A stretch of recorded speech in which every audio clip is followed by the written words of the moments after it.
Medio.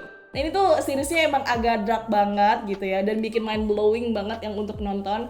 Apalagi nih setiap episodenya tuh bikin beberapa POV-nya ya. Drama ini gitu ya, ini diperankan 3 artis berbeda. Yang pertama adalah Im Jin Ah, ini yang dikenal sebagai Nana. Wah, Nana nih, ini rame di sini juga ya, rame di Twitter juga karena memang dia cantik banget gitu ya. Kapan lagi ya kan kita nemuin drakor yang kita awalnya pengen romantis, ternyata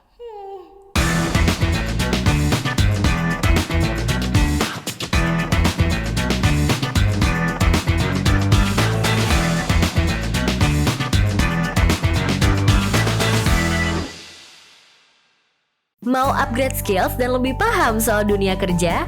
Dengerin podcast Obsesif aja. Annyeonghaseyo, Iko Anata ini dan kembali lagi di Kamchagia Korea spesial. Segmen baru yaitu adalah Scene of Hallyu. Hari ini seperti biasa kita ngidol semaunya, kita mau ngobrolin tentang aktor, aktris, drakor ya kan. Ada Iko. Dan hari ini kita mau ngebahas tentang drakor yang sempat trending juga di Twitter ya kan.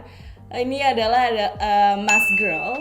Itu awalnya episode 1 tuh kayak apaan sih ini gitu ya. Nah, series ini tuh diadaptasi sama webtoon dewasa, judulnya sama, karyanya Memi yang dirilis tahun 2019.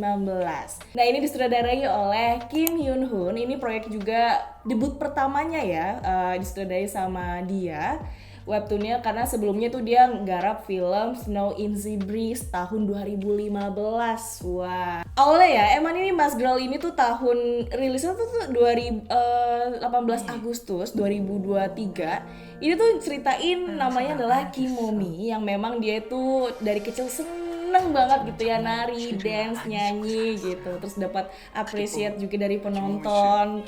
Dan ternyata karena keterbatasan fisik ya, mungkin dia kurang berani atau kurang merasa insecure gitu, dan dia akhirnya ya jadinya tuh dia ikutan live streaming gitu, padahal dia tuh adalah karyawan biasa gitu ya. Terus dia pengen banget tetap untuk nari gitu, dan dia nemu ide ya itu di live streaming, dan itu cukup plot twist ya. Kalau nonton episode pertama itu lumayan apaan nih gitu kan, banyak banget kejadian-kejadian bullyingnya juga ada, terus ada adegan yang kayak lumayan eksplisit juga ya. Ternyata kukira ini bakalan jadi romantis gitu kan, kayak selebriti sebelumnya gitu. Nah ini malah lebih plot twist gitu, ada actionnya juga, ada thrillernya juga gitu.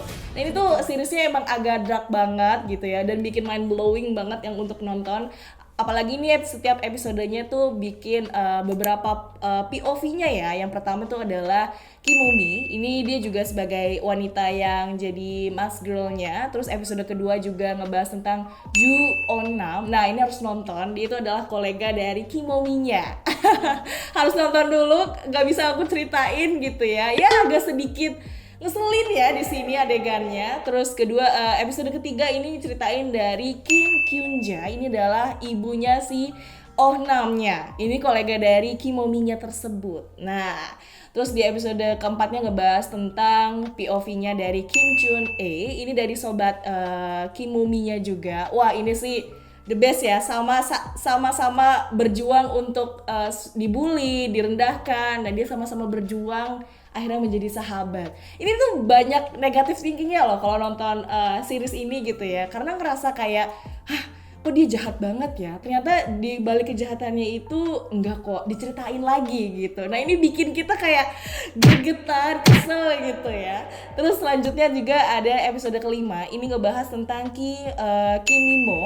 Ini anaknya dari Kimomi-nya sendiri gitu. Ternyata kan dia ini ceritanya tuh dari dia kecil, kantoran, terus live streaming, terus akhirnya sampai punya anak gitu ya. Makanya ada pertikaian juga gitu. Nah nextnya ini adalah di episode ke-6, ini adalah Kimomi. Ini ngebahas, waktu itu sih ceritanya kayak lebih dalam lagi ya, persahabatan mereka gitu, anaknya, terus tentang Kimomi-nya yang di penjara seperti itu. Dan episode terakhirnya harus nonton karena memang ini adalah penyelamatan.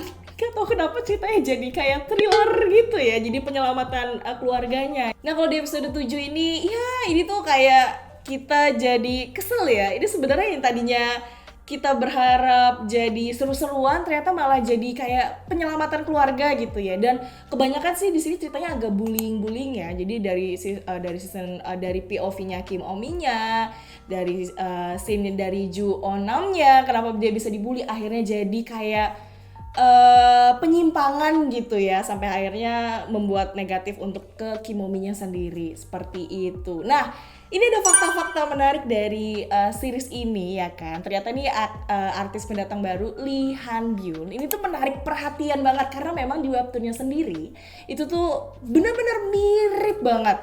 Dan selama proses castingnya untuk mencari yang sama di webtoonnya itu tuh banyak banget, malah 1000 banding 1 gitu ya. Dan itu tuh nggak sengaja dilihat, ternyata tuh si Lee Han Byun ini tuh nggak sengaja lewat, akhirnya yaudah dia langsung sikat, langsung dipilih gitu ya. Terus kemudian juga, nah ini nih sih, waktu dia Kim Omi-nya menari di live stream ya, gue ngerasa tuh ada yang beda gitu. Nah dari matanya tuh udah kelihatan beda sih sebenarnya, dan ternyata benar itu adalah fakta dari karakternya. Waktu nari tuh ada penggantinya, namanya tuh seorang model ya, namanya Gigi An.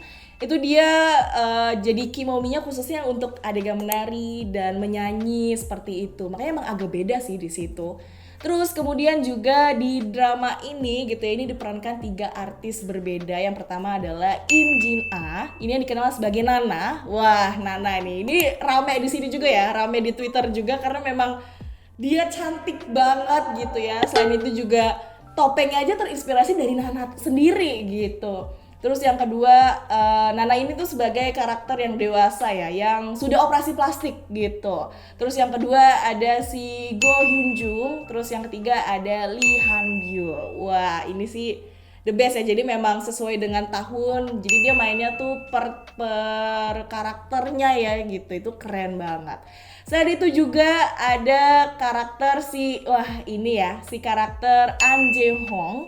Ini tuh melalui beragam proses ini yang si kolega Kim Omi-nya sendiri memang agak beda ya fisiknya, dari rambut, dari fisik wajah, perut, itu tuh mereka benar-benar, dia pun juga berusaha untuk naikin badannya sampai 10 kg, terus juga masih nambahin pakaian tambahan untuk nambahin perut buncit seperti itu. Emang bener-bener kayak ini digambarkan seorang penyuka anime terus gitu ya, terus nonton cewek-cewek cantik seperti itu. Wah, ini sih benar-benar karakternya lumayan keren sih, bisa sampai sebegitunya gitu.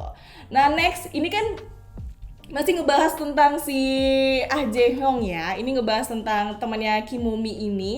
Ternyata memang dia diem-diem suka banget sama Kim Omi gitu ya. Sampai akhirnya dia juga nemuin ide, karena dia suka anime gitu ya. Dia suka bahasa Jepang juga gitu. Dan dia tuh nambahin ide juga di situ dengan bahasa Aishiteru gitu, untuk ngasih tahu kalau dia tuh cinta banget loh sama lo gitu. Ini tuh agak-agak aneh, agak-agak dark banget gitu ya buat gue yang nonton. Nah, fakta terakhir karakter dari Max Girl ini adalah Go Hyun Jung. Ini pemeran ketiga ya, yang jadi ibu, yang sudah jadi ibu di penjara gitu kan, karena memang dia melakukan pembunuhan pada saat itu. Ini tuh melakukan banyak adegan fisik ya, action itu bener-bener tanpa pemeran pengganti. Jadi emang di situ juga sempat training juga perihal Nana yang cantik pertama, terus kedua dari melakukan adegan fisik tanpa pemeran pengganti. Kali ini yang keren banget gitu ya. Dan selanjutnya adalah kita ngebahas tentang makna dari drakor Max Girl.